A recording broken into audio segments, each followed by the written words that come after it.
All right. Welcome to another edition of Shabbat Lounge. This is Matt and Jake. Yes. No, here. Jake here. Yes. Coming to you live, not so live, a pre-recorded event. Pre-recordedly live. And we're live right now. Yes, that's right. We appreciate you taking time to be here with us today. We're going to talk about week 15. 15, yes. So this is Talking Torah with Sabbath Lounge, where we go through the weekly Torah portions in a very high-level manner and give you just enough to wet your whistle, get you into the scriptures yourself. Wet your whistle. Wet your whistle. That's right. And this one is Bo. Which means come. And not Bo like Dukes of Hazzard or Bo anything else. Bo Agrius. None of that. It's none of that. It's just to come. Yep. So come. So, Exodus 10, we're at, through 13, verse 16. So that's where we're living. And then once again, we've kind of talked about some of the plagues here. And this part, we're going to pick it up with the locust darkness and plague of firstborn. Yes. And so in Exodus 10:1 is kind of where you see the plague of the locust. But we talked about how each one of these plagues is targeted to a deity. And it also could be reflected upon different issues that people have and have had. And, because, I think it's important to remember these are our forefathers. These are, we're connected to these people. It's not just this is our storybook. Yeah. And it's important that we help our children understand that this is our ancestors. This is our story too. Yeah. Yeah. And I think, too, especially these later plagues, you see how they get worse and worse and worse. Yeah. And Pharaoh's sitting there going, man, this escalated quickly. Yes. Yes.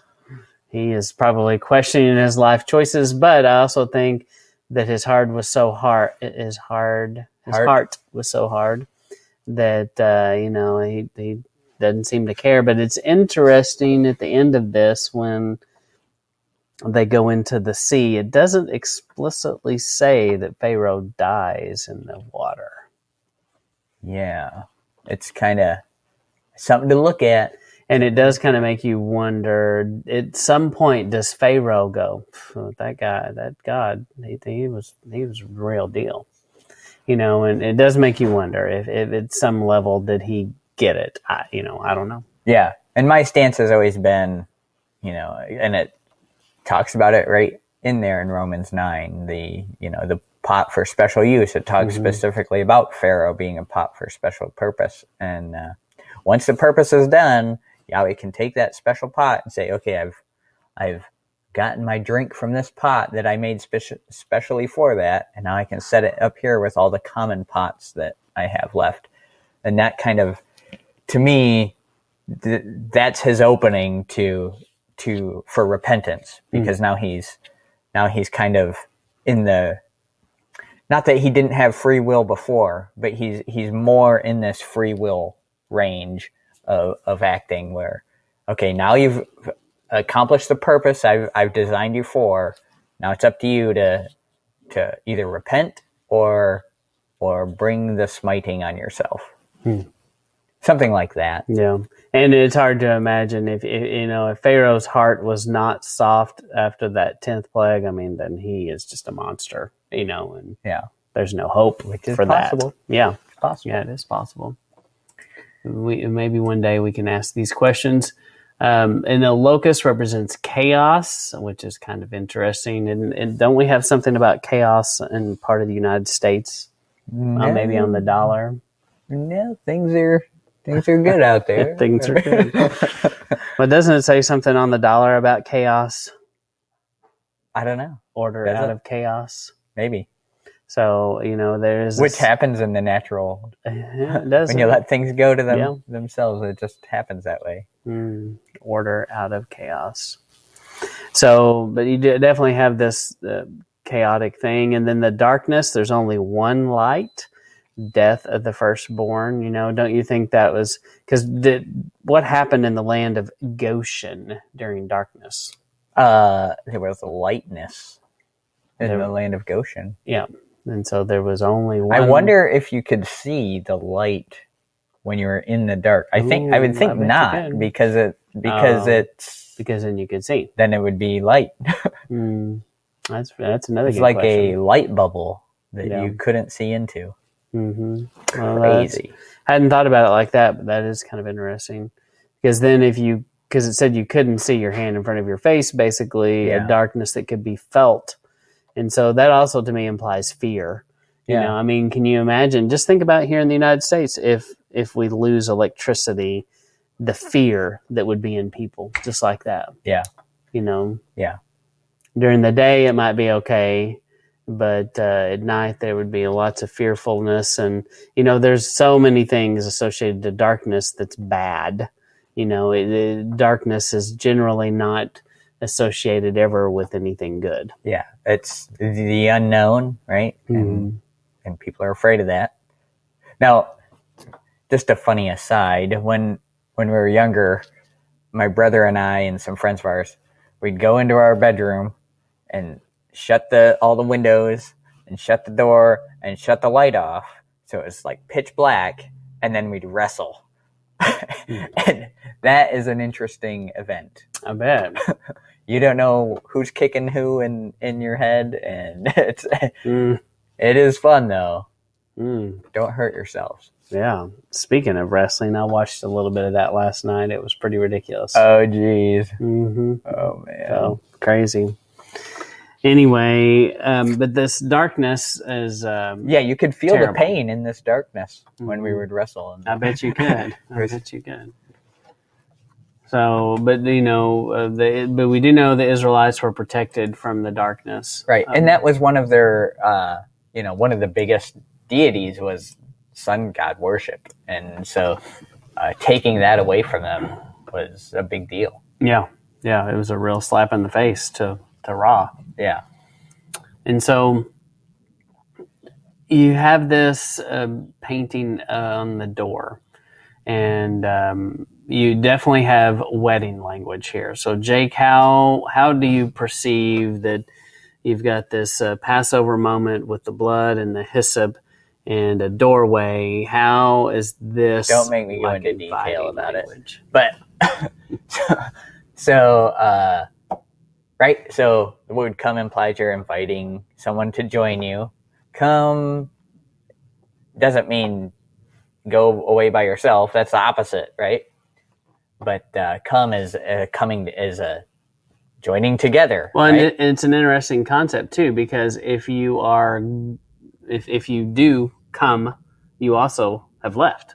That's true. That's true. So it's kind of this both and thing that, you know, you don't. I mean, it seems obvious, but you've leaving left somewhere to go somewhere. You've gone from somewhere, right? And so there's definitely that concept here, and I believe that, you know, we have all the language of Yeshua. And where does it say he is? He stands at the door and knocks. And so in essence, you have this death angel coming to each house, standing at the door and knocking. And so there's a very similar tie-in. And in this case, if you have applied the blood, what's happening in your home? You're passing over. You're doing. Yeah, to me, you have allowed the master. You've done the things to prepare your house. Oh, you've already let him in, and so you've let him in, and he's dining with you. And so, in essence, you know, did they understand all this? No, I don't think so. Yeah, I don't. It was just a method of salvation for them, but because they did these works, if you will, they were saved by grace. Yeah. But you know, they did invite him in. He sups with them, and this angel of death, or whatever this thing is that comes in and kills everybody, it could not come in there because he's abiding with them, and he had sealed them, which is very similar. There's so many revelation components here, and I would suggest you know, don't go study Revelation until you understand feast, until you understand the plagues. And then I think that will help you understand Revelation better. Right. But anyway, but this definitely, to me, clearly a wedding language piece to this. Yeah, definitely. And if you've ever never checked out Michael Oman and his wedding language, we suggest you do that. And we've interviewed Michael, and he went into detail about these things as well. So that's a good one to go back and check on. The ancient Hebrew wedding model. Yep. And so you've got this Passover, and he tells them to be prepared. Be prepared. So, Jake, have you ever... Go ahead. Are you a prepper, Matt? I have been known to be prepared. Oh, okay. For a few things. But would I go straight to calling myself a prepper? I mean, but I like to be prepared. If you're homesteading, you're kind of a prepper, right? Yes, kind of. Yeah. Mm-hmm. Yeah. I don't have go bags, and I don't have things cached in secret, because I've known some people that would tell you their plan of how they have this piece of land here. It's good to tell you that plan too. Yeah, that's what I've always thought too. I'm like, why are you telling me this? Now I know where to go. Yeah, thank you. No, exactly. So anyway, I'm not on that level. No.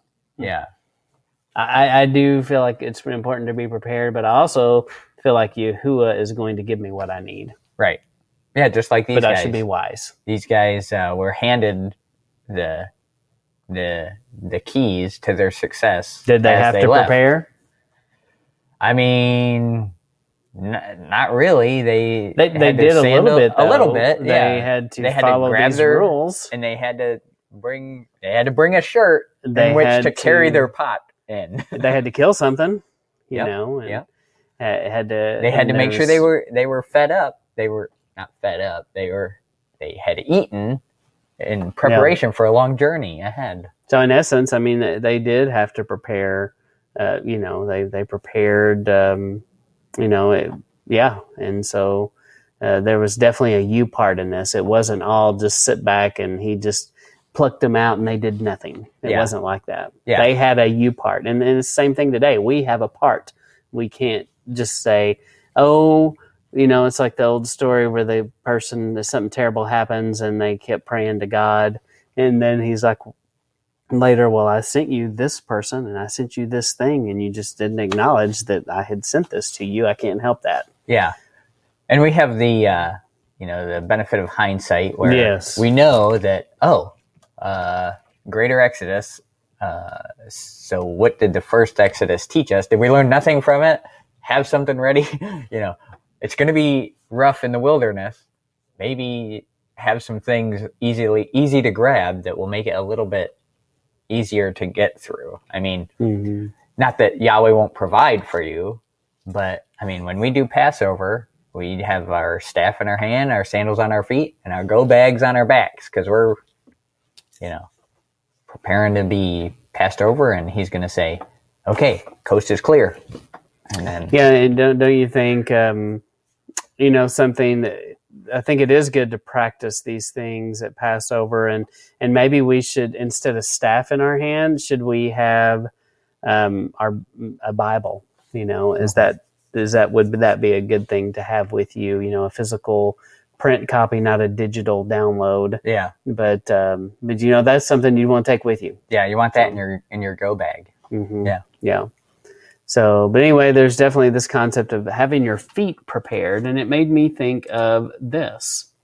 So taking up the whole armor of God that you see in Ephesians. And so I haven't seen too many comparisons between this, but if you focus on the feet for a minute, the feet shod with the preparation of the gospel of peace. So how could this fit in there, Jake? So when they left peacefully. There was a lot of death that happened, but not from the Israelites. They left peacefully.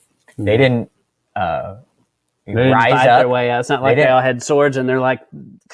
They didn't rebel or anything like that. So they left peacefully, and their peaceful leaving was a message to them, to the people that didn't leave. And you could call that the gospel. It was, a message. It was good news that they could leave. Yeah. They could leave. They were free. And so if you look at these things, they do seem to fit. You've got the helmet of salvation. the breastplate of righteousness, the shield of faith, your loins girded with the truth, the sword of the Spirit, and the feet shod with preparation. So in essence, you can make an argument that they had done a version of this as they leave. Yeah, definitely. And they were leaving as an army, Yahweh's army. And like you were saying, they had their staff, which is the poor man's sword, right? They had the sword of the Spirit, which you were saying, take a Bible with you, which is the sword. And let that be a lesson to us. I mean, when we first come into Torah, you don't know how to wave that sword, and you just you're like, I have this new sword, and you just start swinging yourself. And you're hitting everyone with it. And learn how to use your sword before you go waving it in your battles. You kind of want to depend on these other things until you get the handle on the sword. Yeah, that's a good point. Anything else about this you think of? No, I mean, they were shielded by their faith. I mean, their faith in this is going to happen the way Moses said, so I better put this blood over the door and do the things he said, or it's not at this point, and they would take that on faith. Yeah, and at this point, if you were a descendant of the Hebrew nation and you didn't do this, I'm like, how dumb are you? I mean, there's something not right. Yeah. You've completely sold out and don't care, I guess. You just don't get it. And I don't think there were many of them that didn't. I shouldn't imagine that. So I think they all came. And so, all right. So that is week 15, Bo. You think of anything else there? It's exciting. No, it's every episode is a cliffhanger at this point. I mean, the Exodus is a very exciting series of events. Mm-hmm. Yeah, and it just keeps building, really. It just keeps becoming more interesting, as they go on. So, except the 40 years of wondering, then it kind of slows down a little bit for that period. It's not quite as exciting. Yeah. Where every day they're like, what are we going to do today? We're going to wander around in the desert some more. We'll just follow that pillar of fire and clouds. Yep. And so it's symbolic, just like we talked about last week.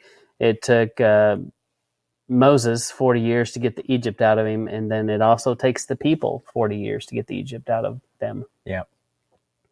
So, and we just ask that you work on that too, that we hope that you're joining us in this quest of trying to get Egypt out of our lives, and we hope that our children are not going to have as much Egypt to get out of their lives and be much ahead of the game compared to us.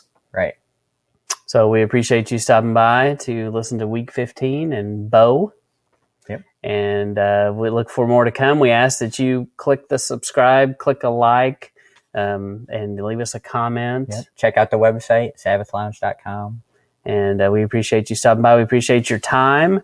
And we know that your time is valuable. And this is Matt and Jake signing off.